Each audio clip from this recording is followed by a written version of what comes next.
व्याख्यानाचे अध्यक्ष ॲडव्होकेट राजेंद्र चंद्र मोरे, विवेक व्याख्यान मालेचे आयोजक ॲडव्होकेट शिंदे आणि ॲडव्होकेट गोंडे, ॲडव्होकेट फॉर सोशल जस्टिसचे इतर कार्यकर्ते आणि निवृत्त मुख्याध्यापक विठ्ठलराव जाधव आणि बंधुभगिनी, पावसाचे दिवस असून सुद्धा आपण मोठ्या संख्येने आज या भाषणासाठी आला आहे। प्रथम मी आपले सर्वांचे आभार मानतो, कारण आजकाल असं आहे की एकूण वाचन संस्कृती आणि व्याख्यानाला जायचं आणि ऐकायचं ही सुद्धा संस्कृती कमी झाली आणि हे आज 138वा व्याख्यान आहे। इतके दिवस सतत अशी व्याख्यानमाला चालू ठेवणं ही सोपी गोष्ट नाही आणि म्हणून या विवेक व्याख्यानमालेचे जे आयोजक आहेत त्यांचं प्रथम अभिनंदन केलं। डॉक्टर आंबेडकर यांचे बंधुत्वाविषयीचे विचार यावर बोलताना डॉक्टर आंबेडकरांचे विचार हे निमित्त आहे, त्या निमित्ताने त्याच्या अनुषंगी अनेक बाबींचा मी परामर्श घेणार।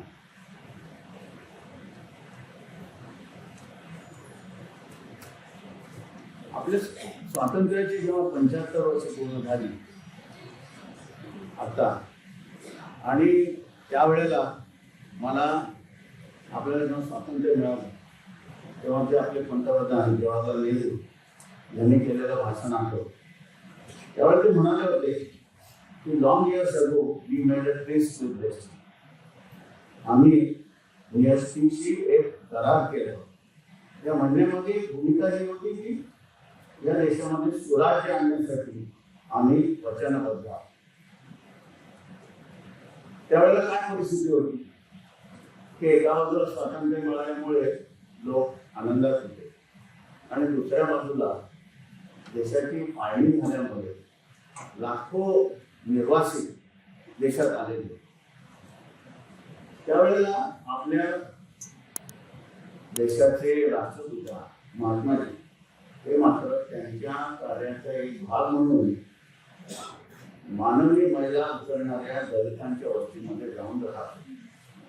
प्रत्येक माणसाच्या डोळ्यामध्ये अश्रू पुसले गेले पाहिजे ही त्यांची भूमिका होती। या काळामध्ये डॉक्टर आंबेडकर ही अशी एक व्यक्ती होती की तिच्या मनामध्ये सरकार उचलत असलेल्या पावलांबद्दल शंका होती।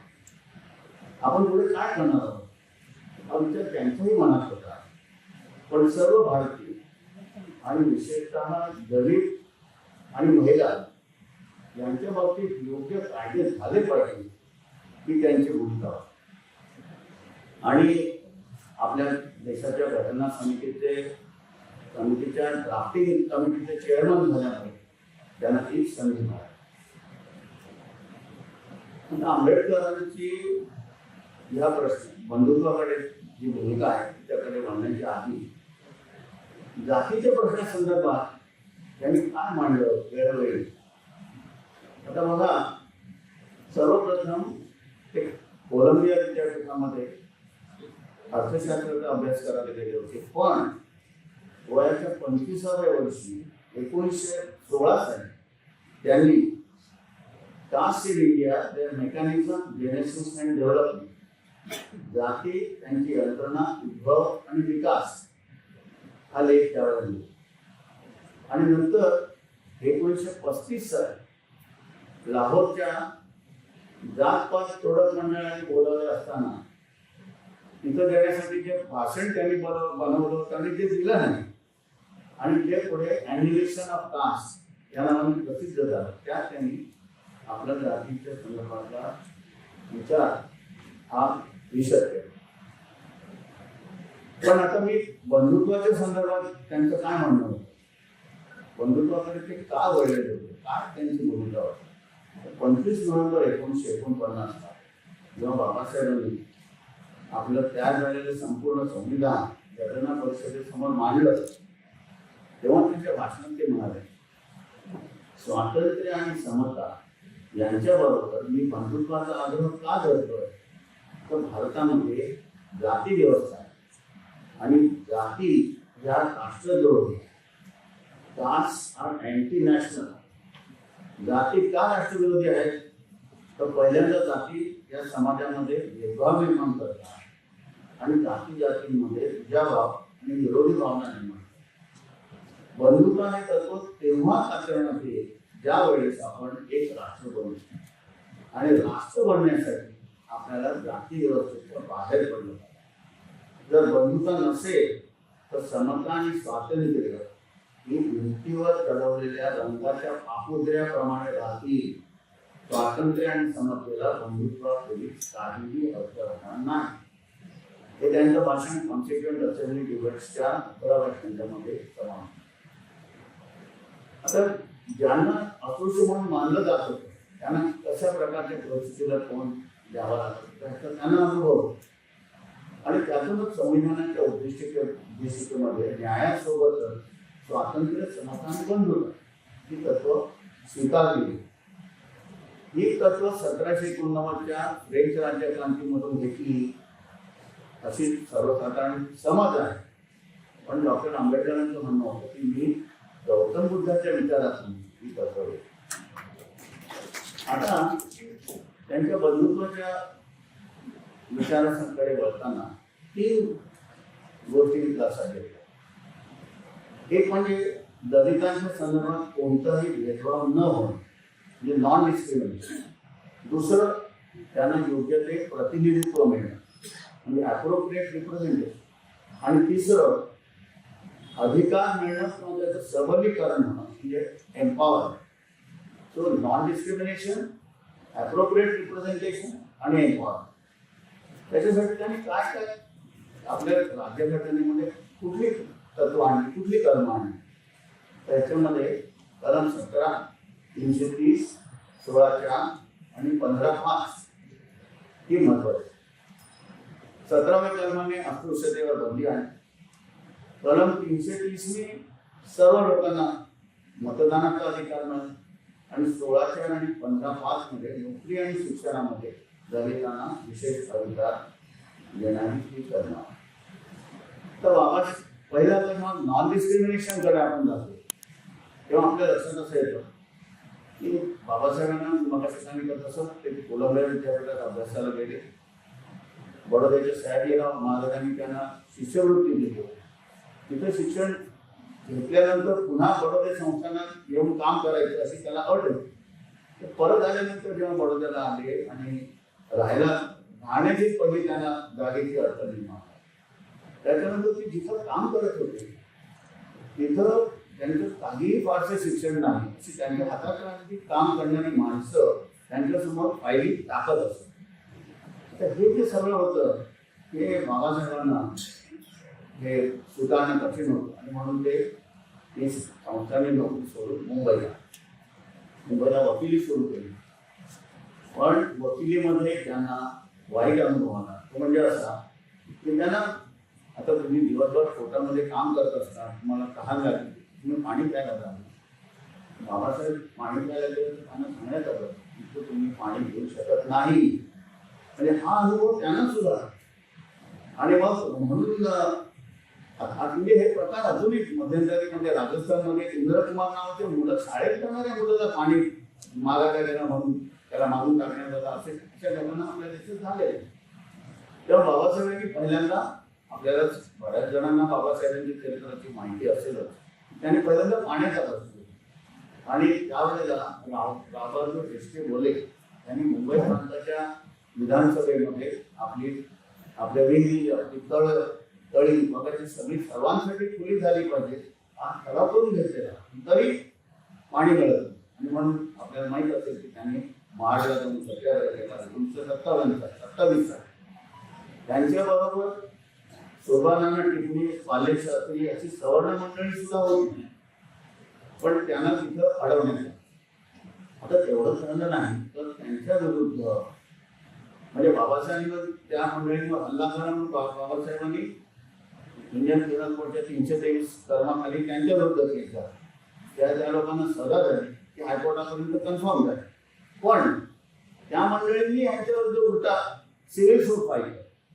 सिव्हिल सूट पाहिजे असा केला की तुम्हाला म्हणजे आपल्या धर्मशास्त्राप्रमाणे आणि परंपरेप्रमाणे इथे येऊन पाणी पिण्याचा अधिकार नाही. तो सिव्हिल सूट झाला. त्याच्यात निघणारे विटनेसेस एक्झामिन करण्यात आले. त्याच्यामध्ये एक विटनेस जी खेळ होते, जे पुढे मुंबई प्रांताचे मुख्यमंत्री झाले. तर ह्या सगळ्यांनी एव्हिडन्स दिल्यानंतर अशी काहीही परंपरा नाही असं म्हणजे त्यांना पाणी मिळणार नाही अशी परंपरा नाही. आणि कुठल्या काळामध्ये तर मोगलांच्या काळात नाही, मराठ्यांच्या काळात असं सलग suppose something is to be establish as a custom, मग ते सलग सिद्ध झालं त्या संबंध काळामध्ये ते सिद्ध होत नाही असं होऊन तो दावा फेटाळला. हायकोर्टापर्यंत झाला. 1937 साली न्यायमूर्ती दुफील्ड आणि न्यायमूर्ती वाडियर यांनी हायकोर्टामध्ये हे प्रकरण पुन्हा यांच्या बांधून म्हणजे 10 वर्ष ही कोर्ट कचेरी पाहण्यासाठी त्यांना करावी. दुसरं दुःख होतं म्हणजे ते मंदिरामध्ये सुद्धा दलितांना प्रवेश नव्हता. बाबासाहेबांची आधी सर्वात आधी केरळमध्ये वायकूम येथे महादेव मंदिरासमोर जाण्याची बंदी होती.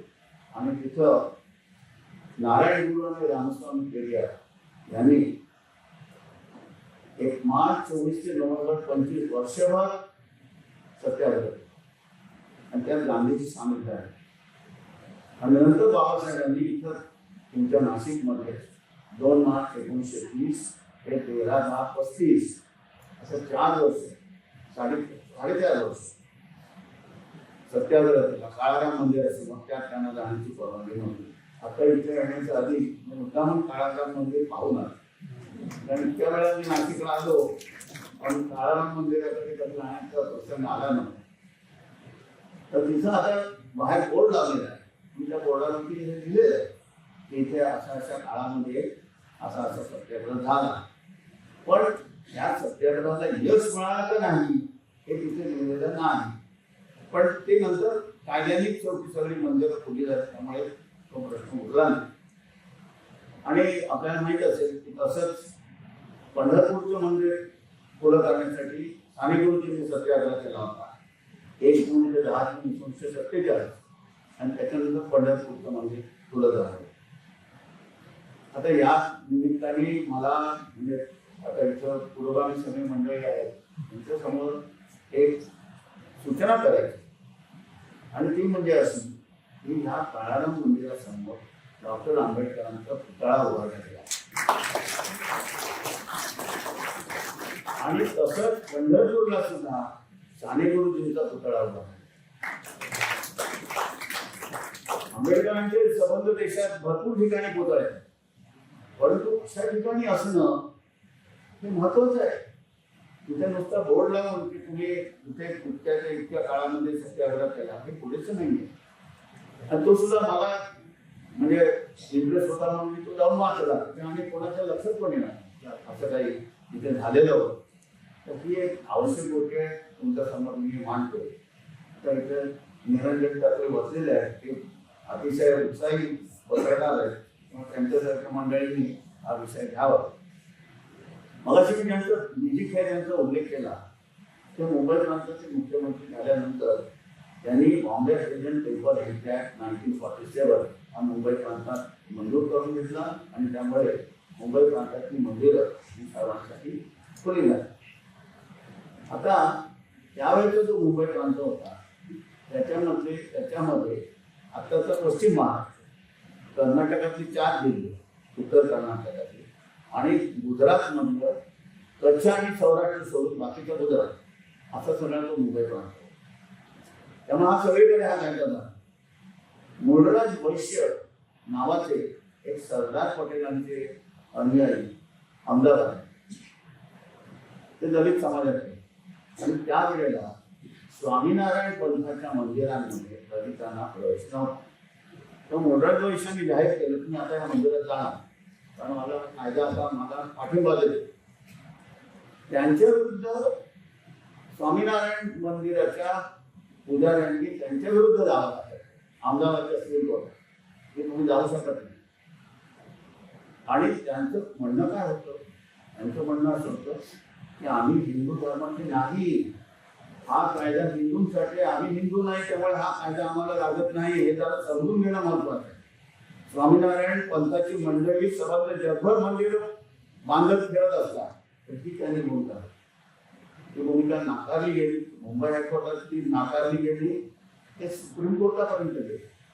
आणि स्वामी यज्ञ पुरुष दासजी वर्सेस मोरार वैश्य असं न्यायमूर्ती गजेंद्रकरांचं 1966 सालचं जजमेंट आहे, यात त्यांनी ते पुन्हा रिएक्ट केलं.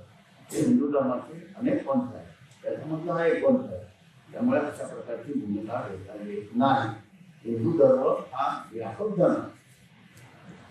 आता गंमत अशी झाली की महाराष्ट्रामध्ये निवडणुकांमध्ये दरवर्षी का हो हा हिंदू आहे अशी भूमिका घेणारी मंडळी आली. आणि त्यातल्या एका गृहस्थांनी त्यांची निवडणूक इथं रद्द झाली असताना सुप्रीम कोर्टात जाऊन ह्या जजमेंटचा फायदा घेतला आणि त्यांनी सांगितलं की हिंदू धर्म जर व्यापक असेल तर असं म्हटलं तर काय, म्हणजे निवडणुकीच्या वेळेला हे म्हणून चुकीचं आहे. पण दुर्दैवाने त्यांच्या निवडणुकीमध्ये सुप्रीम कोर्टाने हे मान्य केलं आणि त्यामुळे त्यांची निवडणूक वाचली. आता ह्याच्यावरती न्यायमूर्ती कारकुंडे यांनी त्या निकालावरती, सुप्रीम कोर्टाच्या निकालावरती प्रखर टीका केली आणि आता त्याचा रिव्ह्यू पण कधीतरी व्हावा अशी अपेक्षा. पण म्हणजे हे असं सगळं हे मी त्याच्या अनुषंगाने निर्माण झालेले प्रश्न काय काय झाले ते सांगतो. आता मगाशी मी सांगितलं की 17, 16 आणि 330 या कलमांवरती भर दिला. 17ने अस्पृश्यतेवरती बंदी घातली, पण त्यात काय म्हटलं तर त्यात म्हटलं कॉन्स्टिट्यूशनच्या आर्टिकल 17 मध्ये की कुठल्याही स्वरूपातील अस्पृश्यतेचं आचरण करणं हा कायद्यानुसार शिक्षा पात्र अपराध आहे. त्यामुळे कायदा करणं आवश्यक नाही. नागरी अधिकार संरक्षण कायदा 1955 साली बाबासाहेबांच्या आयुष्य काळात त्यावेळेला पण तो म्हणजे IPC पण होतं, हे सगळं होतं, पण हे सगळं अपुरं होतं. Protection of civil rights act होता आणि म्हणून 1989 साली schedule caste and schedule tribes prevention of atrocities act हा 1989 साली आला. आता हा कायदा करताना मुख्य अडचण ही होती की अस्पृश्यतेची व्याख्या काय करायची, तर सुरुवात व्याख्या करणं कठीण होतं. तर म्हणून 15 प्रकारची ऍक्टिव्हिटीज आणि नंतर त्याच्यात अमेंडमेंट होऊन 18 ऍक्टिव्हिटीज ज्या ही अस्पृश्यतेची कृत्य ठरवणार. म्हणजे उदाहरणार्थ मी आता सांगत नाहीये, पण उदाहरणार्थ गरीब माणसांना घाणेरड्या वस्तू खायला किंवा प्यायला लावणं, त्यांचे कपडे काढणं, नग्न अवस्थेत भिंड काढणं, त्यांच्या जमिनीवर अतिक्रमण करणं, स्त्रियांशी अवमानकारक वागणं, त्यांचं पिण्याचं पाणी खराब करणं, अशा प्रकारची मोठी आहे. आता कलम 18 काय काय कायद्याचं महत्वाचं भाग. क्रिमिनल लॉज आपल्यामध्ये जे आहे त्यांना ते माहिती असतं. त्या 18 खाली अॅट्रॉसिटीज ऍक्ट खाली जर एखादी कंप्लेंट आली तर सर्वसाधारणपणे जो जामीन मिळतो, बेल मिळतो, तो कठीण केलेला. पण आता त्याच्या संदर्भात वेगवेगळ्या केसेस येतो.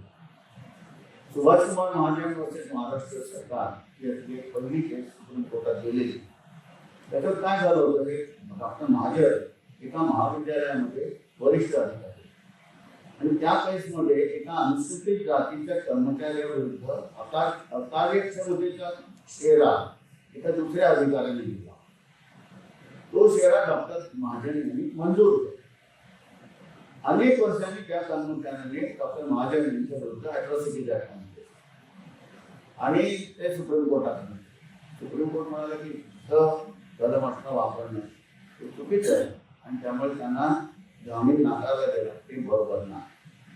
पण त्या निकालामध्ये 2018 सालचा निकाल त्याच्यामध्ये त्यांनी काही आणखी काही कंडिशन लेट आउट केल्या. त्याच्यामध्ये त्यांनी म्हटलं की अशा काही कर्माखाली जर तक्रार झाली तर DSPने पहिल्यांदा ती आम्ही का नोंदवून घेतो त्याची कारणं दिली पाहिजे आणि ती फटोफटाने न्यायाधीशासमोर त्यांनी ते प्रथम तपासून करायची पाहिजे आणि त्याच्यानंतर बेल द्यायचं किंवा नाही हे ठरवायचं. म्हणजे ह्या सबंध याच्यामध्ये एवढा काळ जातो की त्याच्यामध्ये गंभीर गुन्ह्यामध्ये सुद्धा तिथे मला कारवाई होणार नाही.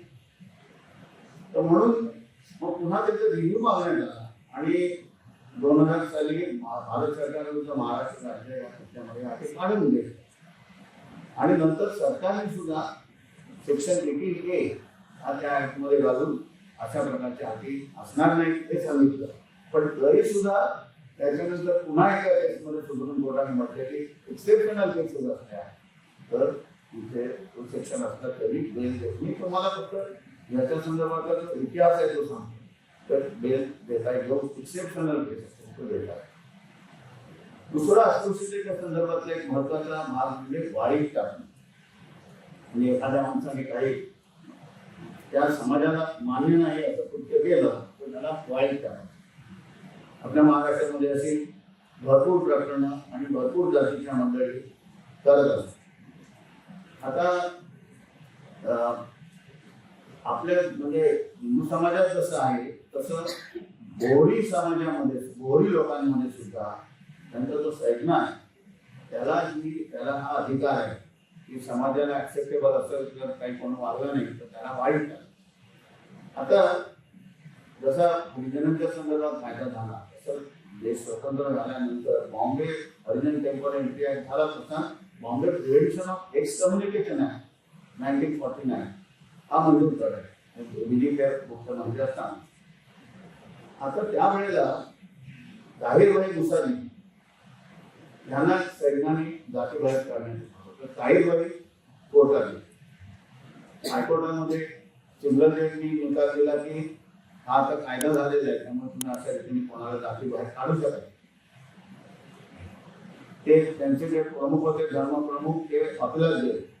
जस्टिस चागला सिनियर चीफ जस्टिस आणि दुसरे एक जज यांच्या बेंचनी पुन्हा तो निकाल कन्फर्म केला. आता त्या निकालाविरुद्ध हे सैन्य सुप्रीम कोर्टात आणि सरप्राईजिंगली 4-1 मताने सुप्रीम कोर्टाने हा निकाल फिरवला. कलम 25(2) आणि 26(ब) याच्या खाली निरनिराळ्या धर्माच्या लोकांना आपल्या धर्माचे बंध निर्बंध ठरवण्याचा हक्क आहे आणि त्यांच्या स्वातंत्र्यामध्ये या कायद्याने बंद होतो अशी भूमिका सुप्रीम कोर्टाने घेतली. आता पुढे महाराष्ट्राच्या विधानसभेमध्ये डॉक्टर दाभोळकर आणि इतर मंडळींच्या प्रयत्नांमुळे सामाजिक बहिष्कार विरोधी कायदा मंजूर. आता महाराष्ट्रामध्ये आपल्याकडे कंजारभाट, डवरी, गोसावी, फाशी कापडी वगैरे जातींमध्ये जाती बाहेर काढण्याची पद्धत आहे. त्याच्याविरुद्ध महाराष्ट्राच्या विधानसभेत कायदा झाला आणि मग आता या निकालामुळे आधीचा जो निकाल आहे तो फिरवण्यात यावा याच्यासाठी इरफान इंजिनियर आणि इतर अनेक सुधारक बोर्डांनी सुप्रीम कोर्टामध्ये लिहिले होते. आता त्याचा निकाल कधी केसचे कधी निकाल आले आपण थांबले. आता जसं हे दलितांच्या संदर्भात होतं तसंच स्त्रियांच्या संदर्भामध्ये सुद्धा बाबासाहेबांची भूमिका होती की हिंदू समाजामध्ये स्त्रियांना जी वागणूक दिली जात होती ती नवीन विचाराप्रमाणे स्वीकारायला म्हणजे स्त्रियांना कमीत कमी सन्मानाने विभक्त होता आला पाहिजे. वेळपट्टी तर पोटगी मिळाली पाहिजे. बहुपत्निकत्वावरती बंदी घातली पाहिजे. वारसा हक्क मिळाला पाहिजे. यासाठी कायदे होणं आवश्यक होते आणि म्हणून डॉक्टर आंबेडकरांनी कॉन्स्टिट्यूंट असेंब्लीमध्ये हिंदू कोड दिला. आता आपल्यामध्ये ज्या सर्व वकील महिला आहेत आणि इतरही परिश्रमी मंडळी त्यांना हे महत्वाचं लक्षात घेण्यात आलं की हे जे बिल जेव्हा त्या सभेमध्ये आलं त्याला विरोध करणारे श्यामा प्रसाद मुखर्जी ज्यांनी पुढे भारतीय जनसंघाची स्थापना केली आणि त्या भारतीय जनसंघाचे पुढे भारतीय जनता पार्टीमध्ये रूपांतर. श्यामा प्रसाद मुखर्जींनी त्याला विरोध केला आणि त्यांनी सांगितलं की यामुळे आमच्या धर्माच्या परंपरा आणि पद्धतीमध्ये विरोध होत आहे. आणि त्यावेळेला अनेक अशी मंडळी होतीच की ज्यांना अशा प्रकारचे बदल नको. आणि दुसरा असा मुद्दा मांडला गेला की कॉन्स्टिट्युएंट असेंब्ली फक्त कॉन्स्टिट्यूशन करायचं, त्याच्यात तुम्ही असं दुसऱ्या प्रकारचे कायदे करू शकत नाही. आता त्यामुळे जवाहरलाल नेहरूंची अडचण झाली. नेहरू ही Democrat, he could not override so many members who were opposed to this bill. आणि मग अर्थातच आंबेडकरांना ते स्वीकारण्यासारखं नव्हतं आणि म्हणून आंबेडकरांनी राजीनामा दिला, कायदे मंत्रिपदाचा राजीनामा दिला. पण आंबेडकरांच्या जीवन काळामध्ये नेहरूंनी आवश्यक ते 4 कायदे आणले. Hindu marriage act, Hindu succession act, Hindu maintenance and adoption act आणि हिंदू मायनॉरिटी अँड गार्डियनशिप. 4ही कायदे हिंदू पद प्रमाणे आंबेडकरांच्या जीवन काळामध्ये झाले ही महत्वाची. आता संविधानामध्ये आर्टिकल 44 हे सुद्धा डिरेक्टिव्ह प्रिन्सिपल्स मध्ये आहे की ज्याच्यामध्ये एक युनिफॉर्म सिव्हिल कोड बनला जावा ही भूमिका मानली गेली. आणि आता भारत सरकार त्या दृष्टीने प्रयत्न करत आहे. त्यांनी उत्तराखंडमध्ये अशा प्रकारचा कायदा केलेला आहे. त्या कायद्याच्या बाजूने आणि विरोधी असे अनेक मंडळींची भूमिका आहे. आणि आता बघायचं पुढे शेवटी एका राज्यामध्ये अशा प्रकारचा कायदा झाला, परंतु अशा प्रकारे एखाद्या राज्यामध्ये तसा कायदा व्हावा का, संबंध देशात का होऊ नये किंवा का झाला पाहिजे, हा सगळा प्रश्न पुढे वादाचा प्रश्न आहे. पुढे काय होतं हे आपल्याला बघायचं.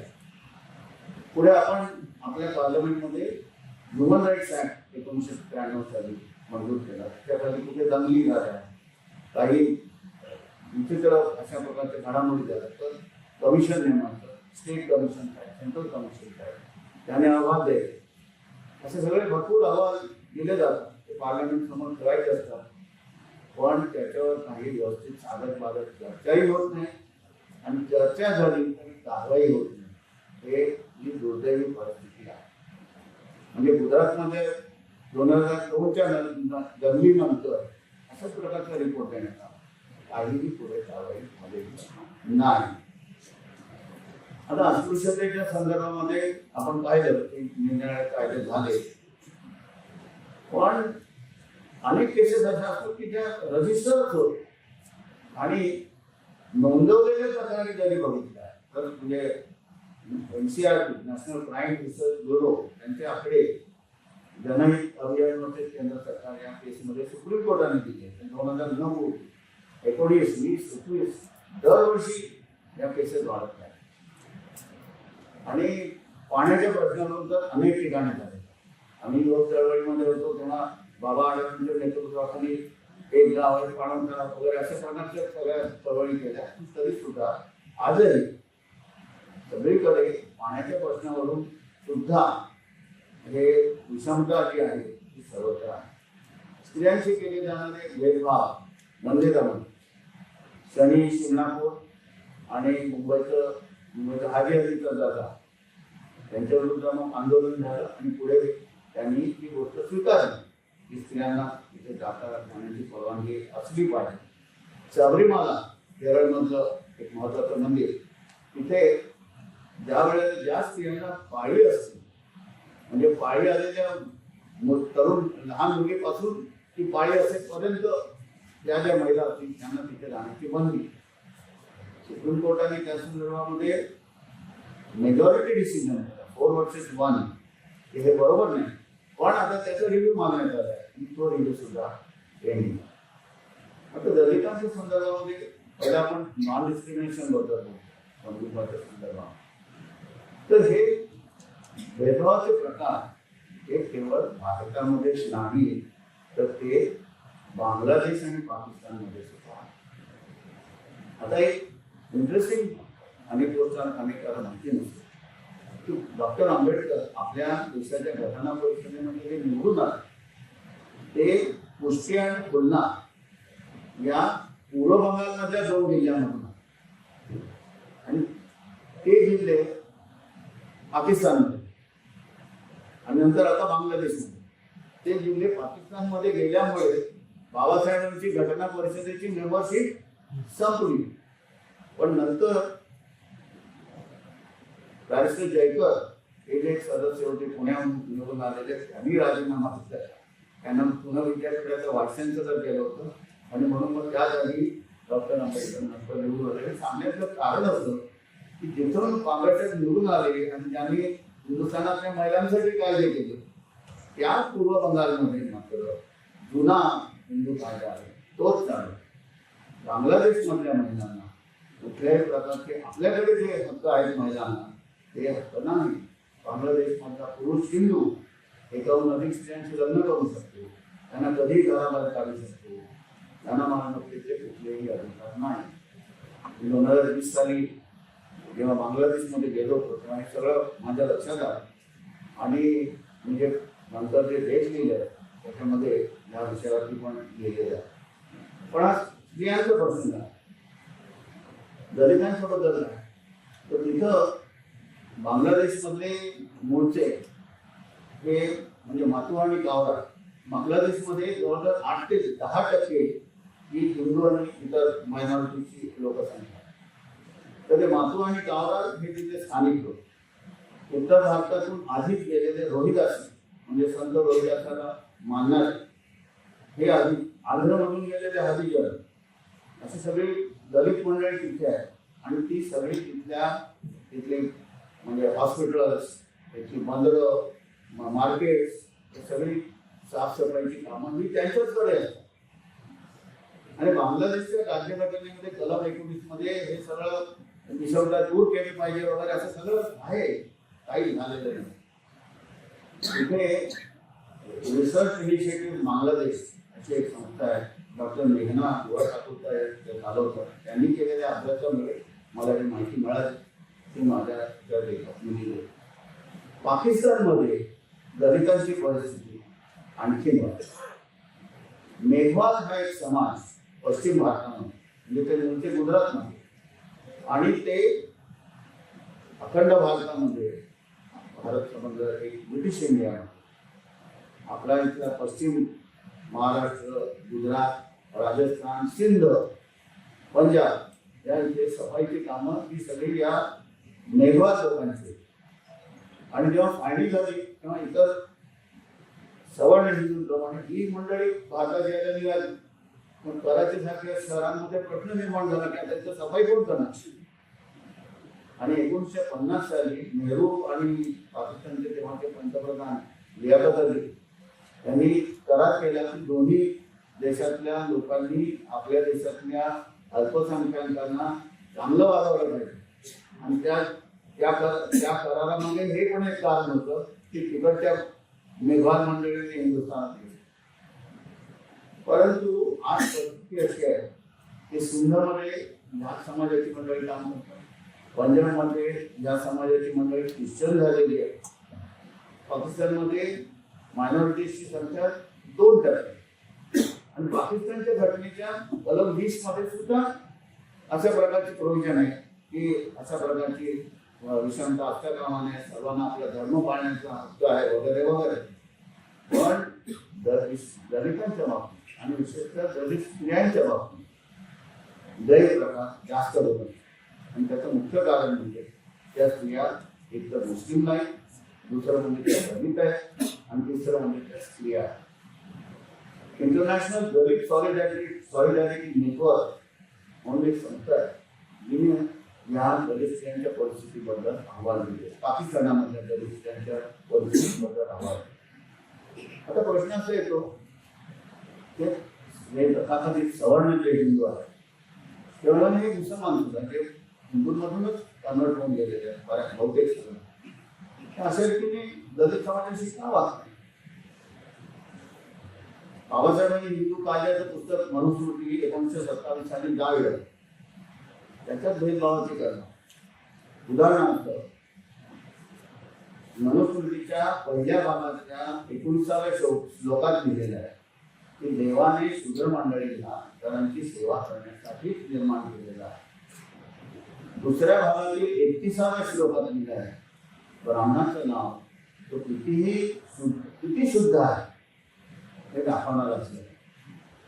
क्षत्रियाचं नाव तो किती शूर आहे हे दाखवणार असतं. वैश्याचं नाव त्याच्याकडे किती संपत्ती आहे हे दाखवणार असतं.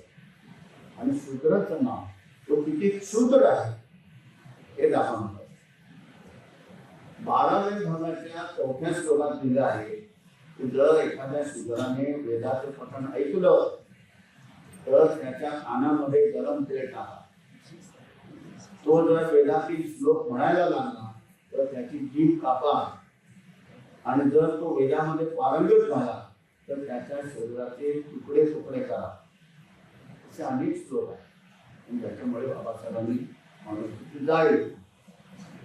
आता जातीच्या या महत्वामुळे आंतरजातीय विवाहांना विरोध. मद्रास हायकोर्टामध्ये अशा प्रकारची केस आली होती. एका दलित मुलानं मधल्या जातीच्या मुलीशी लग्न. आता हे फक्त वरच्या जातीचं नाही, मधल्या जातीच्या संदर्भामध्ये सुद्धा प्रश्न निर्माण झाला. त्या दोघांनी हायकोर्टामध्ये जाऊन संरक्षण मागलं. हायकोर्टाने त्यांना संरक्षण दिलं जाईल अशा प्रकारची ऑर्डर दिली. त्यांनी लग्न केलेलं होतं. पण इथून हायकोर्टातून घरी जाताना काही अंतरावरती दुसऱ्या दिवशी रेल्वे लाईनवरती या मुलाचं प्रेत आलं. सुप्रीम कोर्टात आलेली एक केस. हरियाणामधल्या एका दलित मुलाने सवर्ण मुलीशी लग्न केलं. ते दोघेही आपल्या घरातून पळून जाऊन चंदीगडला राहतात. त्या मुलाच्या विरुद्ध त्या मुलीच्या आईवडिलांनी केस दाखल केली की आणि जबरदस्तीने आमच्या मुलीला पळवून देतात. नंतर त्या मुलीच्या आईवडिलांनी त्या दोघांना सांगितलं की काय घाबरू नका, आम्ही तुमच्या लग्नाला आता विरोध करत नाही, आम्ही तुमच्या विरुद्ध घातलेली केस काढून घेतो. कोर्टामध्ये हजर. ते दोघं हजर झाले. आई वडिलांनी कोर्टात सांगितलं की आम्हाला या मुलाविरुद्ध आता काही केस चालवायची नाही, आम्ही मागे घेतो. ती दोघांनी मुला म्हणाली की ठीक आहे, ते मागे येतील तर चांगलं झालं. आता आम्ही परत चंदीगडला आलो. बसमधून ते चंदीगडला चालले होते. वाटेमध्ये बस थांबली. दोघांनाही हार मारण्यात. आपण आपल्यापैकी बऱ्याच जणांनी सैराट सिनेमा पाहिला असेल. त्याच्यामध्ये अशाच प्रकारची संबंध कथा सांगितली. पण माझ्या मनात एक प्रश्न येतो, त्या गोष्टीचं समर्थन अशा प्रकारे का केलं जातं? आपल्याला माहिती आहे भगवद्गीतेमध्ये अर्जुन श्रीकृष्णाकडे जातो आणि सांगतो की माझ्या शरीराचा अगदी प्रताप होतोय. श्रीधंती मम गात्राणी. मी ते म्हणतोच माझी भावंड पलीकडे उभी आहे आणि त्यांच्याशी लढाई करायची. त्यांना मी मारायचं कशासाठी? काय मिळणार आहे मला? या युद्धामध्ये मी माझ्या भावंडांना मारणार. आणि जर ही लढाई झाली तर लढाईची शेवटी काय होईल? तर लढाईने एक प्रकारचा न्यूनगंड निर्माण. आणि पुढं लिखित लिहिलं स्त्रिया ज्या आपापल्या वर्णाच्या पलीकडे जाऊन लग्न करतील आणि वर्णसंकर होईल आणि असे वर्णसंकर झाले तर कुटुंबाच्या ज्या परंपरा पद्धती आहेत त्या सगळ्या नष्ट होतील. आणि हे करणारा जो माणूस आहे तो शेवटी नरकात आहे. तेव्हा श्रीकृष्णा तू मला मार्गदर्शन कर. आणि हे अर्जुनाने सांगितल्यानंतर श्रीकृष्णाने गीता सांगितली. ते आपल्याला लक्षात घेतलं पाहिजे की कसे ह्याच्या मागचे धागे आहेत. आंबेडकरांची भूमिका ही शास्त्रशुद्ध होती. म्हणजे शेवटी ही वर्णाश्रम व्यवस्था ही गैर आहे ही भूमिका. गांधीजींची तशी भूमिका नाही. पण गांधीजींच्या मनात दलितांच्या बद्दल प्रचंड करुणा होती आणि विषमता गेली पाहिजे ही गांधीजींची भूमिका होती. आज त्यांच्या आश्रमामध्ये सर्व प्रकारची कामं म्हणजे साफसफाई, संडास साफ करणे ते सगळ्यांना करायला लावत. ते स्वतः करत. कस्तुरबांना त्यांनी सांगितलं. कस्तुरबा म्हणाले मी करणार नाही. ते म्हणून तुला करायला हवं. तुम्ही गांधीजींचा फोटो पाहिला असणार तर गांधीजी जो पंचादेश होता तो नेहमी ओढ्याच्या वरती असतात. आणि याचं कारण दक्षिण भारतामध्ये दलितांना गुडघ्याच्या खाली वस्त्र वापरण्याचे अधिकार नाही, हे गांधीजींनी स्वीकारले. तसंच मंदिर प्रवासाच्या बाबतीत सुद्धा मदुराईला गांधीजी अनेक वेळा गेले. मीनाक्षी मंदिर तिथं प्रसिद्ध आहे. गांधी कधीच्या मंदिरात गेले आणि तिथं दलितांना प्रवेश. जगन्नाथपुरीला गांधीजी आणि कस्तुरबा गेले. जेव्हा कस्तुरबांना जगन्नाथाचं दर्शन घ्यायला जात होतं, गांधीजी म्हणाले की जाऊ नकोस, कारण तिथं सर्व लोकांना प्रवेश नाही. आंतरजातीय विवाहांना गांधीजींचं समर्थन होतं आणि असा जर विवाह असेल तर त्याला मी पाठिंबा देईन, अदरवाईज त्या विवाहाला मी पाठिंबा देणार नाही. गांधीजीचे सेक्रेटरी महादेवराव देसाई यांचा मुलगा नारायणराव देसाई यांनी ओडिशामधले मोठे नेते नवकृष्ण चौधरी यांच्या मुलीशी लग्न आणि ते गांधीजींकडे आशीर्वाद मागायला गेले. गांधीजी म्हणाले मी आशीर्वाद देणार नाही, कारण तुम्ही दोघंही एकाच जातीचे ब्राह्मण. आता असं आहे की वेगवेगळ्या दृष्टिकोनातून दोघंही या प्रश्नाकडे पाहतात. म्हणजे जसं 19व्या शतकामध्ये ज्योतिराव फुले आणि न्यायमूर्ती रानडे, ज्योतिराव फुलेंचं कार्य एका बाजूला चालत होतं आणि दुसऱ्या बाजूला न्यायमूर्ती रानडे आपल्या विचारातून समाजामध्ये प्रबोधन करतात. आपण जेव्हा 20व्या शतकामधल्या पहिल्या अर्ध्या काळामधला संबंध पाहतो तेव्हा एका बाजूला आंबेडकरांचा विचार आणि दुसऱ्या बाजूला गांधीजींचं वर्तन, या दोघांची सांगड झालेली नाही. दोन्हीही गोष्टी तितक्याच आवश्यक आहे. गांधीजींच्या संदर्भात जरी आंबेडकरांच्या बद्दल बोलत असलो तरी दोन उदाहरणं ही सांगण्यासाठी. एक म्हणजे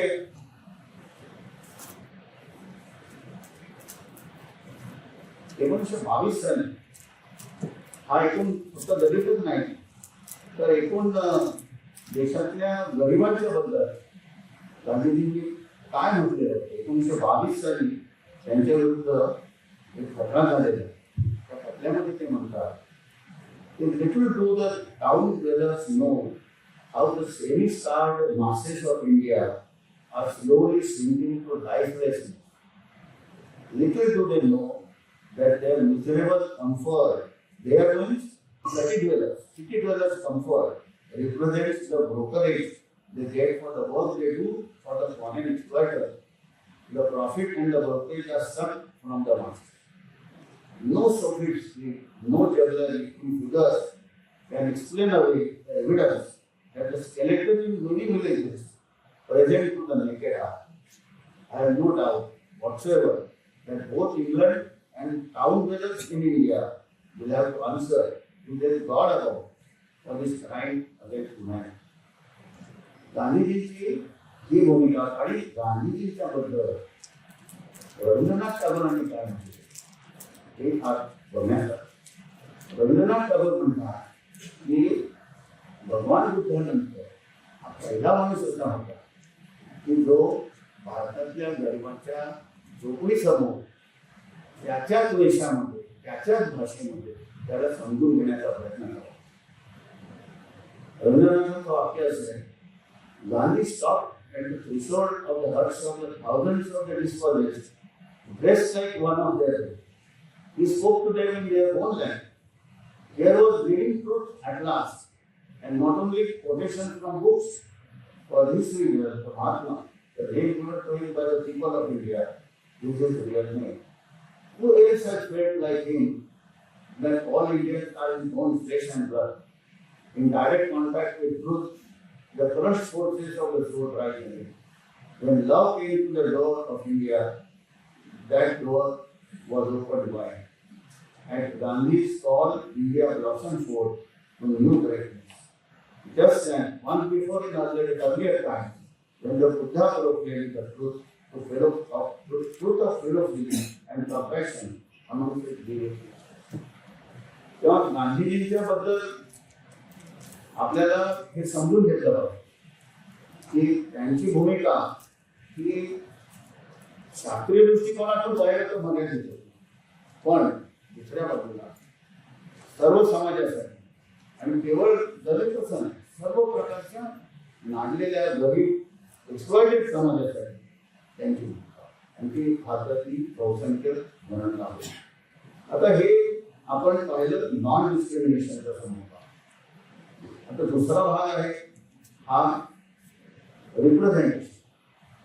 आता रिप्रेझेंटेशनच्या बाबतीत आपल्याला माहित असेल की गांधीजींचा आणि आंबेडकरांचा वाद आहे. पहिल्या प्रथम जेव्हा गव्हर्नमेंट ऑफ इंडिया 1919 साली आला तेव्हा मतदानाचा अधिकार त्यांच्याकडे जमिनी आहे, त्यांच्याकडे प्रॉपर्टी आहे अशा लोकांना, तर दलितांना ते मिळणे शक्यच नव्हतं. तर आंबेडकर म्हणाले की तुम्ही कायद्यामध्ये बदल केला आणि सर्वांना हक्क दिले तर आम्ही, म्हणजे सायमन कमिशनला काँग्रेस पार्टी विरोध करत होती. गांधी म्हणाले की नाही, आंबेडकर म्हणाले की आम्ही देऊ पाठिंबा, तुम्ही सगळ्यांना मतदान अधिकार. आणि त्याच्यामध्ये आणि त्यांनी दुसऱ्या राऊंड टेबल कॉन्फरन्समध्ये सगळी भूमिका मांडली. आणि त्याच्यामध्ये भूमिका ही होती की 1916 साली लोकमान्य टिळक आणि मोहम्मद अली जिना यांनी जो लखनौला करार केला त्यात मुसलमानांना वेगळे मतदारसंघ देण्याला मी टिळकांनी स्वीकारले जाऊ. मग आंबेडकर म्हणाले की मग आम्हाला का नाही, जर तुम्ही मुसलमानांना देऊ शकता तर आम्हाला का. आणि मग तेव्हाचे नंतर ते पंतप्रधान यांसी मॅकडोनाल्ड त्यांनी आंबेडकरांची भूमिका स्वीकारली आणि म्हणाले वेगळे मतदारसंघ देऊ. गांधीजी म्हणाले हे काय बरोबर, त्याच्यामुळे हिंदू समाजात फूट पडेल आणि म्हणून त्यांनी पुण्याजवळ उपोषण केलं. त्या उपोषणाला आंबेडकरांनी बराच काळ विरोध केला. म्हणाले ही भूमिका मला तुमची मान्य नाही. पण गांधी हे स्वातंत्र्य लढ्याचे नेते होते, त्यांना सर्व समाजात मोठा पाठिंबा होता हे लक्षात घेऊन आंबेडकरांनी गांधीजींची भूमिका स्वीकारली आणि मग एकत्र मतदारसंघ स्वीकारण्यात आले. 14 सप्टेंबर 1932 गांधी आणि आंबेडकरांचा करार झाला. त्यात एकत्र मतदारसंघ बनवण्यात आले आणि त्यामुळे मतदारसंघ एक, काही मतदारसंघामध्ये दलित उमेदवार असतील, शेड्यूल ट्राईबचे उमेदवार असतील, पण उमेदवार असतील पण मतदार सगळे. आंबेडकरांची भूमिका अशी होती की संपूर्णपणे फक्त दलितांना मतं देऊ द्या आणि दलित उमेदवार ते गांधीजींनी स्वीकारले. आणि त्यामुळे आज आपल्या घटनेमध्ये आजची परिस्थिती आहे की एखादा जो निवडून आलेला उमेदवार असतो तो शेड्यूल कास्ट असेल, शेड्यूल ट्राईब असेल, ओपन कॅटेगरीचा असेल, तो त्या सगळ्या मतदारसंघाचं प्रतिनिधित्व करतो. अशी आज प्रतिनिधी आपण परिस्थिती स्वीकारलेली आहे.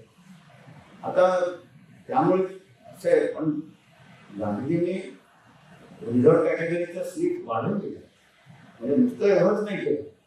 आणि त्यामुळे आज आपल्या लोकसभेमध्ये शेड्यूल कास्टसाठी 84 आणि आदिवासींसाठी 47 जागा. आता या सगळ्याचा फटका आंबेडकरांना बसला, तेही निवडणुकीत झाले आणि त्याच्यानंतर म्हणाले की ही व्यवस्था काही बरोबर नाही, पण जी झाली ती झाली, तीच व्यवस्था आज आपल्या देशात आहे. तर आतापर्यंत जी डिस्क्रिमिनेशन आणि रिप्रेझेंटेशन याच्याबद्दल. आता एम्पॉवरमेंट, त्या एम्पॉवरमेंटमध्ये आपल्याकडे तर 16च्या घटनेमध्ये जे कलम आहे त्यामुळे मागासवर्गीय समाजाला नोकरीमध्ये योग्य प्रतिनिधित्व मिळत नसेल तर आरक्षणाची भूमिका आली आणि 15 खाली SC ST आणि सामाजिकदृष्ट्या मागासलेल्यांना शिक्षणामध्ये हा सोयी देण्यात आला. आता जे एकच झालं, पहिल्यांदा SC ST साठी होतं, मग नंतर जो OBC समाज आहे म्हणजे कुणबी, यादव, कुर्मी, माळी या मंडळींनी सुरू केलं की आम्हाला पण आम्ही तितक्याच अडचणी आणि मग नंतर आपल्याला माहिती असेल मंडल कमिशन आलं 80 साली, 90 साली रिपोर्ट आला त्याचं इम्प्लिमेंटेशन झालं आणि आता 27% मागासवर्गीयांसाठी, 12% शेड्यूलसाठी, 7% OBC साठी, असं 49.49% रिझर्वेशन हे इंदिरा गांधीच्या केसमध्ये 93 साली सुप्रीम कोर्टाने स्वीकारलं. पण 9व्या परिशिष्टाच्या मध्ये जर एखादा कायदा घातला तर तो त्याच्या पलीकडे जाऊ शकतो. आणि तामिळनाडूमध्ये ते झालेलं आहे, 69% जागा त्यांनी वेगवेगळ्या कॅटेगरीसाठी दिलेले आहे. तर तेही चॅलेंज झालेलं आहे, पण ते सुप्रीम कोर्ट पुढे ढकलत असतील. आता ही एका बाजूला ओबीसीची मागणी मान्य होत असताना इतर समाजातली मंडळी आणखी पुढे आली, म्हणजे महाराष्ट्रामध्ये धनगर, मराठा या मंडळी मागणी सुरू केली की आम्हाला वेगळं रिझर्वेशन मिळालं पाहिजे. मग त्यातून नागगणनेची मागणी आहे. आता केंद्र सरकारने ती स्वीकारली आहे असं म्हटलेलं आहे, परंतु त्यांनी जे नोटिफिकेशन काढले आहे त्याच्यामध्ये याचा स्पष्टपणे उल्लेख नाही. त्यामुळे त्याच्यावरून पुन्हा वाद होणार आहे. पण तेलंगणा सरकारने मधल्या काळामध्ये एक दुसरा सोडून असं झालं की शेड्यूल कास्टसाठी जरी जागा दिल्या असत्या तरी त्यामधल्या काही काही कम्युनिटीज सगळे बेनिफिट घेऊन जातात. तेलंगणामध्ये माला आणि मडिगा या दोन कम्युनिटीज आहेत आणि मडिगा हे जास्त मागास यांचं म्हणणं की आम्हाला काही प्रतिनिधित्व कळत नाही. महाराष्ट्रामधल्या शेड्यूल कास्ट जागा या पूर्वाश्रमीतले महार आणि चांभार हेच घेऊन जातात. मातंगाला मिळत नाही म्हणून मातंगांनी मुंबईमध्ये मध्यंतरी मोठं निदर्शन केलं आणि त्यांची आता ही मागणी आहे की महाराष्ट्रातल्या शेड्यूल कास्टच्या जागा सुद्धा डिवाइड केल्या पाहिजे. कुठल्या कम्युनिटीला किती हे ठरवून दिलं पाहिजे, नाही तर आम्हाला जागा भेटतच नाही. शिक्षणात मिळणार नाही, नोकऱ्याच मिळणार. तर आता ही अशा सगळ्या नवीन घडामोडी येतात. दलितांमधून जे ख्रिश्चन झालेले त्यांची मागणी आहे. मुसलमानांमध्ये पासमंदा मुसलमान म्हणजे मागासवर्गीय त्यातले जे ज्यांना म्हटलं जातं त्यांना दिलं जावं अशी मागणी. तर हिंदूंमधले जे दलित आहेत त्यांचा त्याला विरोध आहे. ते म्हणतात की आमच्यामधल्या चुकीच्या गोष्टींमुळे आम्हाला हे रिझर्वेशन देण्यात आलं आहे की आमच्या पुस्तक ठेवलं गेलं पाहिजे, या इतर मंडळींना देता. हे असे नवीन नवीन प्रश्न निर्माण होतात. आता एक नवीन पुढे घडामोड आहे ती अशी की वरच्या जातीचे लोक म्हणायला लागले की ह्यांना हे सगळं दिलं जातं, आमचं काय, आमच्यामध्ये पण मागासवर्गीय आहेत, आर्थिकदृष्ट्या मागासलेले आहेत. मग भारत सरकारने 2019 साली राज्यघटनेमध्ये बदल करून 15(6) आणि 16(6) अशी दोन कलम आणली आणि SC, ST, OBC सोडून इतर जे तथाकथित पुढारलेले असतील त्यांच्यामधल्या आर्थिकदृष्ट्या मागासलेल्या 10% रिझर्वेशन देण्यात ही दोन कलम आहे. आता याला कशावरून ठरवायचं? मग त्यांनी 8 लाखाचं एक नोटिफिकेशन करा. 8 लाखाच्या खाली 8 लाख हे तर तुम्ही कशावरून ठरवलं? म्हणजे की सर ते शेवटी प्रकरण कोर्टात गेलं. ज्यांना ही कार्य विरुद्ध भारत सरकार हे एक प्रकरण सुप्रीम कोर्टात गेलं आणि 3 विरुद्ध 2 मतांनी सुप्रीम कोर्टाने या अमेंडमेंट व्हॅलिड ठरवलं. त्यामुळे आता 2.50 अधिक 10 इतकं रिझर्वेशन कायद्याने देता येऊ शकतं. आता अर्थातच हे त्याच्याबद्दल फार मोठा वाद आहे आणि पुन्हा याचा रिव्ह्यू मागितला जाईल सगळं, तर त्याच्यामध्ये नसतं जात. आता खाजगी शिक्षण संस्था आणि खाजगी उद्योग याच्यामध्येही मागासवर्गीयांना पुरेशा सवलती मिळत नाही, इथंही रिझर्वेशन झालं पाहिजे अशा प्रकारची मागणी केली जाते. तेव्हा हे एका बाजूला मांडत असताना मी आता आजच्या दुसऱ्या परिस्थितीकडे, आज काय झालेलं आहे, आज जातीमुळे होणारं डिस्क्रिमिनेशन निघून जावं म्हणून ही सगळी सुरुवात झाली. पण आज काय झालंय, जातीच महत्वाची आहे. आपल्यापैकी काही मंडळींनी तरी मला असं वाटतं 15 जूनच्या लोकसत्तेमध्ये अतुल देऊळगावकरांनी सांगितलं लेख वाचला. त्या लेखामध्ये सुरुवात कशी आहे, एक आजोबा माझ्यासारखे भाषणाला चाललेले आहेत आणि त्यांचा नातू त्यांना म्हणतो, आबा कुठे चालला? ते म्हणतात भाषण ऐकायला. कोणाचं भाषण? आमच्या कामाला. का बरं? हे तर मोठा माणूस आहे, त्याचं ऐकलं तर त्या नारा गोष्टी करतात. तर लहान मुलगा सांगतो पण तो आपल्या जातीचा कुठे? अरे विचार आहे, आणण्यामध्ये जास्तच चांगलं ऐकत जावं.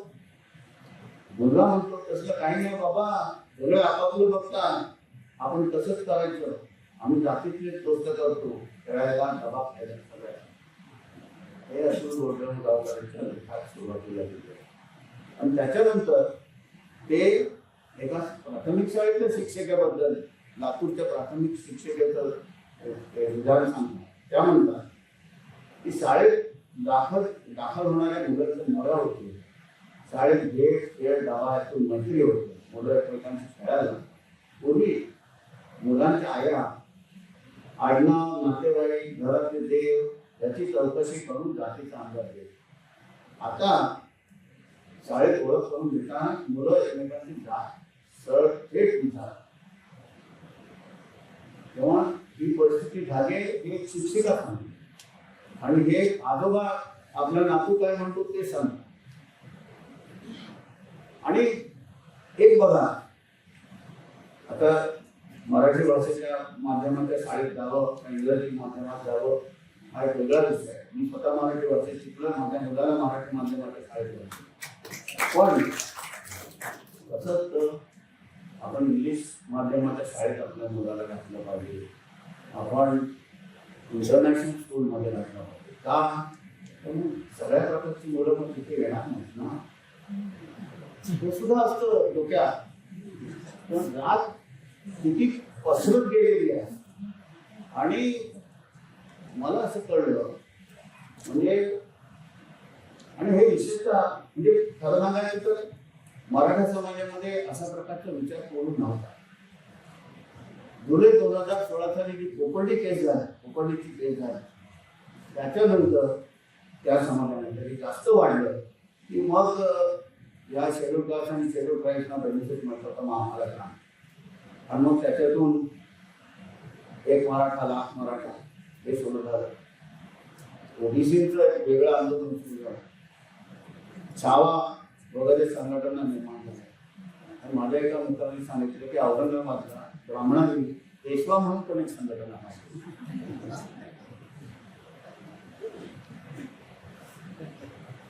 डॉक्टर बापूसाहेब कांडले म्हणायचे की आपला देश हा विविधतेने मतलेला आणि विषमतेने फाटलेला. आज ही सगळ्या प्रकारची जातीची विषमता ही सर्वत्र एवढी वाढलेली आहे. आणि आपण दाभोळकर आणि पानसरेंच्या विवेकवादाच्या निमित्ताने इथे जमलेलो आहोत. 20 ऑगस्ट 13 दाभोळकरांचा पूल झाला, पानसरेंचा 20 फेब्रुवारी 15 महाराष्ट्राची काय प्रगती झाली ही दुसऱ्या बाजूने बघितलं. आगरकर जिवंत असताना त्यांची प्रेतयात्रा काढण्यात आली. रघु कर्वे यांनी स्त्रियांच्या संदर्भामध्ये योग्य ती सुधारणा झाली पाहिजे म्हणून काम केलं. ते मेल्यानंतरही त्यांच्या विरुद्ध केसेस झाल्या. आणि आता आपली प्रगती पुढे एवढी झाली की आपण दाभोळकर आणि पानसरे म्हणजे महाराष्ट्रामध्ये केशवसूत 1866 ते 1905 हा त्यांचा कालखंड आहे. कवी केशवसूत त्यांच्यामध्ये कवितेत काय म्हणतात, ब्राह्मण नाही हिंदू नाही नवी एक पंथाचा. त्याच्या पुढची ओळ, ध्येय पतित जे आखडती प्रदेश साकारले. हे 1866 साली जन्मलेले केशवसूत सांगतात. आणि आपण महाराष्ट्रामध्ये फुले शाहू आंबेडकर यांची नावं घेतो, पुरोगामी महाराष्ट्र म्हणतो. बंधुत्वाच्या संदर्भात विचार करताना या सगळ्याचा विचार करायला पाहिजे. आपल्या महाराष्ट्रामध्ये आपण कायदे सगळे केले, जातीबाहेर काढू नये, अघोरी प्रॅक्टिसेस करू नये म्हणून आपण कायदा केला. Maharashtra prevention and eradication of human sacrifice and other inhuman evil and Aghori practices and black magic act 2013. आपण लोकांच्या टीव्हीवरती काय असेल, एका मंत्र्याविरुद्ध आरोप आहे, तो अघोरी पूजा करत होता. म्हणजे कुठे जागा कसलं पुरोगामी महाराष्ट्र वगैरे सगळं कुठे आहे. आपण कुठल्याही दुसऱ्या प्रांतातल्या लोकांवरती टीका करण्याचा आपल्याला अधिकार नाही. आपण जेव्हा म्हणजे मी आंबेडकरांच्या बंधुत्वाचा एक धागा पकडले. आंबेडकरांचं मी तुम्हाला कोटेशन सांगितलं की जाती या कशा राष्ट्रद्रोही आहेत आणि त्यामुळे जातीतून बाहेर पडण्यासाठी म्हणून मग ते मागासवर्गीय त्यांच्यासाठी कायद्यात सुधारणा करण्यात अशी भूमिका आहे. मग त्याच्यानंतर आता वरिष्ठ जातीचे लोक म्हणायला लागले की आम्हाला एक दर्शन पाहिजे म्हणून ते वेगळं 10% आलं. आता तेवढं थांबत नाही. आता आपण आणखी संपूर्णपणे असे वेगळ्या वेगळ्या टप्प्यात जायला लागले आणि हे फक्त आपण हिंदू समाजातल्या लोकांशी कसं वागतो हा एक भाग आहे आणि मुसलमानांशी आपण कसे वागतो याचाही आपण विचार करायला पाहिजे. बहुसंख्य मंडळी इथली बहुतेक हिंदू असावी तसं मी धरून चालतो. जे काही निम्या ठिकाणी प्रकार होता आपण कोणीही त्याच्याबद्दल भूमिका घेत नाही. नाशिकमध्ये नागपूरमध्ये हायकोर्टाची ऑर्डर असून सुद्धा बुलडोझरनी विशिष्ट कम्युनिटीच्या लोकांची घरं पाडली जातात.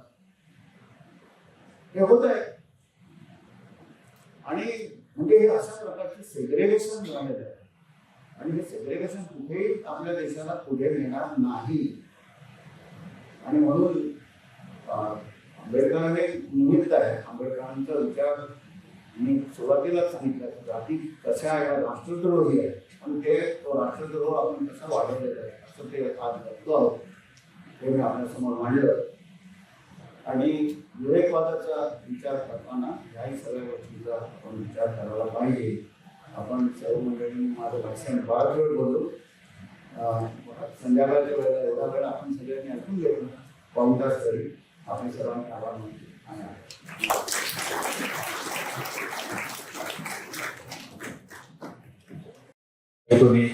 वगैरे या बंधुतेच्या भावनेला पूर्णपणे छेद देणारा प्रचार करतो.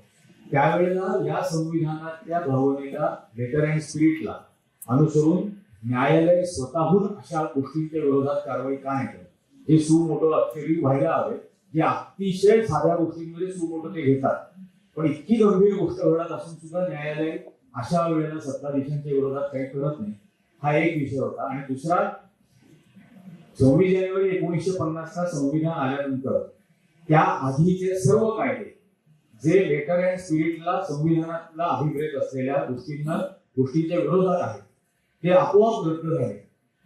पण मग त्या परिस्थितीमध्ये आज तो बिहारमधला बोधगयाच्या बद्दलचा जो ऍक्ट आहे जो 1949 चा आहे संविधान येण्याच्या आधीच आहे तो थेट रद्द होऊन तिथं ती वास्तू बौद्ध समाजाच्या लोकांच्या हवाली का नाही केली जाते ज्याचा निरंजन टकलेंनी उल्लेख केला. उत्तर प्रदेश मधल्या नेत्याचा कशाला पंतप्रधानांनी केलेलं आहे सुलतान होतं हे आपल्याला माहिती आहे की आणि ते म्हणजे इंटरेस्टिंग आहे. म्हणजे असं की आपल्या घटनेच्या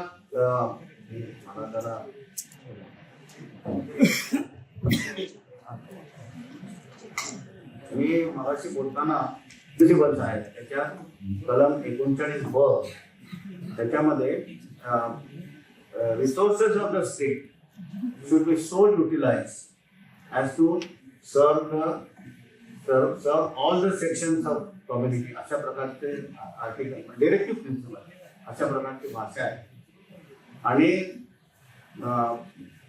आपले आधीचे पंतप्रधान मनमोहन सिंग यांनी निवडणुकीच्या काळामध्ये असं म्हटलं होतं की आपल्या देशातले जे संसाधन जे सगळे आहे त्याच्यावरती या देशातल्या सगळ्या लोकांचा समान हक्क आहे.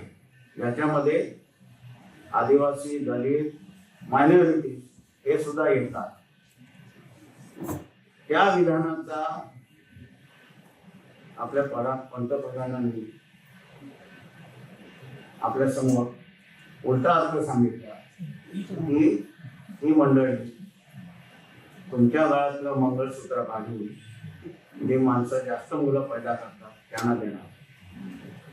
आता हे विधान किंवा आता हे यांनी जे सांगितलं उत्तर प्रदेशच्या मुख्यमंत्र्यांचं विधान या संदर्भामध्ये इलेक्शन कमिशनने कारवाई करणं आवश्यक आहे. त्यांच्याकडे तक्रारी करण्यात आल्या होत्या त्यांनी केलेल्या नाही. त्यांनी पावलं उचललेली नाही ही वस्तुस्थिती आहे. आपण पाहतो आपल्या यंत्रणांमधली कित्येक माणसं अशा बाबतीमध्ये कारवाई करत नाही. आणि तुम्ही सुप्रीम कोर्टाबद्दल जर म्हणालात, आता एक असाच दुसरा प्रश्न प्लेसेस ऑफ वर्शिप ऍक्ट बद्दल आहे. ते 15 ऑगस्ट 1947ला जी आपल्या देशातली मंदिरं, मस्जिद, गुरुद्वारा यांच्या संदर्भातली जी परिस्थिती होती ती तशीच राहिली पाहिजे अशा प्रकारचा कायदा बाबरी मशीद पाडली त्याच्या आधी पार्लमेंटने मंजूर केलेला. असं असताना जेव्हा त्या संदर्भामधली प्रकरणं जेव्हा सुप्रीम कोर्टात आली तर त्या संदर्भात जी काही भूमिका घ्यायला पाहिजे ती घेतली नाही, ही वस्तुस्थिती आहे. माझ्या वैयक्तिक बाबतीमधले एक मात्र आता अनेकांना माहिती नसेल कारण जुना इतिहास आहे. 2010 ते 2014 या काळात मी सुप्रीम कोर्टात आहे. आणि त्याच वेळेला बाबरी मशीदच्या संदर्भामध्ये जे उत्तर प्रदेशामध्ये 3 जजेसना निकाल देण्यासाठी सांगण्यात आलेला, त्यांचा निकाल कधी येणार होता त्यावेळेला एका पक्षकाराने सुप्रीम कोर्टात अर्ज केला की अजूनही ह्या प्रकरणामध्ये सेटलमेंट करण्याचा प्रयत्न केला जावा. मुकुल रोहतगी जे नंतर भारत सरकारचे सध्याच्या भारत सरकारचे ॲडव्होकेट जनरल आहे, त्यांनी ही भूमिका मांडली. त्या भूमिकेला हिंदू आणि मुस्लिम दोन्ही पक्षांनी विरोध केला. हिंदूंच्या तर्फे रविशंकर प्रसाद आणि मुसलमानांतर्फे स्वराजी हे वकील होते. हे प्रकरण जस्टिस रवींद्रन आणि मी आमच्या समोर आणि मी ही भूमिका घेतली की हा असा जर अर्थ आलेला आहे तर त्याचा विचार झाला पाहिजे. कदाचित प्रयत्न करूनही आपल्याला अपयश, पण आपण प्रयत्न केला पाहिजे. माझ्या बरोबरचे जे दुसरे जज होते त्यांचं वेगळं मत होतं. ते म्हणाले की आतापर्यंत भरपूर तात्यापूर झाला, अधिक चर्चा करत बसण्यात अर्थ नाही. आमच्या दोघांच्या मध्ये मतभेद झाल्यामुळे हे प्रकरण 3 जजेस पुढे पाठवले आणि त्या जजेसनी निर्णय घेतला की काही नाही, जो काही यायचा तो निकाल येऊ. तेव्हा मी याच्यामध्ये जे काही थोडंसं काम केलं होतं ते आपल्याला सांगितलं. त्याच्यानंतर तो निकाल आला, पुढे काय झालं हे आपल्याला माहिती. तर शेवटी असं असतं की कोण न्यायमूर्ती असतात, ते कुठे ते कधी काय भूमिका घेतात, अनेक गोष्टी असतात. जास्त मी अधिक बोलणं योग्य होणार नाही. आपण सगळे सुधारणा ते त्याच्या संदर्भामध्ये आता त्याच्या संदर्भामध्ये मला वाटतं कोर्टात गेलेलं आहे परत, तर ते होईल, त्याचा निर्णय होईल. म्हणजे त्याच्याबद्दल मी अधिक काय मदत प्रदर्शन करू शकतो की असा जुना कायदा होता त्यामुळे तो रद्द झाला पाहिजे, पण ते त्याचं शेवटी डिक्लेरेशन यायला पाहिजे. तर त्याच्याबद्दल लोक कोर्टात गेले, होईल काही ना काही. माझा प्रश्न असा आहे की जे सेवानिवृत्त सर्वोच्च न्यायालय किंवा हायकोर्टचे न्यायाधीश यांनी संवैधानिक पद घेऊ नये, संवैधानिक पद घेऊ नये किंवा कुठलं एखादं आफ्टर रिटायरमेंट त्यांनी कुठलं पद घेऊ नये याविषयी ही अशी सुप्रीम कोर्टाच्या माध्यमातून तरतूद होऊ शकते का? कारण जे काही मतप्रदर्शन होतं त्याच्यामध्ये जो अँगल असतो तो राजकीय असतो असं आम्हाला सर्वसामान्यांना वाटतं. कृपया याविषयी आपलं काय मत आहे ते व्यक्त करा. निवृत्तीनंतर कुठल्याही अशा प्रकारचं पद घेऊ नये. माझा तुमच्या भूमिकेला पाठिंबा आहे. मी अशा प्रकारचं कुठलंही पद घेताना आहे. आणि आत्ताच नुकतं निवृत्त झालेले चीफ जस्टिस खन्ना आणि जस्टिस गवई या दोघांनी जी भूमिका मांडलेली आहे त्याच्या आता आपण असं आहे ह्याच्या बाबतीत ते कोर्ट नाही निकाल डायरेक्शन देईल, कारण हा शेवटी वैयक्तिक निर्णय आहे.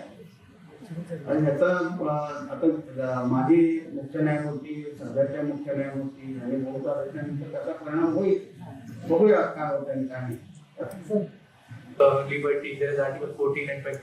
To inculcate equality, there is Article 14, 15. But is there any legal, tangible legal way forward to inculcate fraternity among all the Indians, or for that matter, all the citizens of the world? माझ्या लक्षात येत नाही. No, you cannot force it. As far as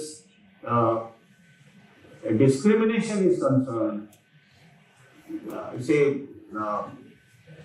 Article 15, 16, they have made necessary provisions that there should not be discrimination. There is also affirmative provision that certain, now even as far as promotion is concerned, it is provided that in promotion also reservation will be available. So affirmative action has been provided. But that is as far as removing discrimination in education and employment is concerned. As far as fraternity is concerned, you can't force it on anybody. Inculcate to promote. Inculcate with there are sufficient articles, directive principles. सर्वांनी एकमेकांवरती प्रेम करावं, सगळ्यांची चांगलं वागावं, हे सगळं लिहिलेलं आहे. असं लिहून काय कुठे काय परिणाम म्हणजे असे प्रोव्हिजन्स भरपूर असतात. म्हणजे anyway,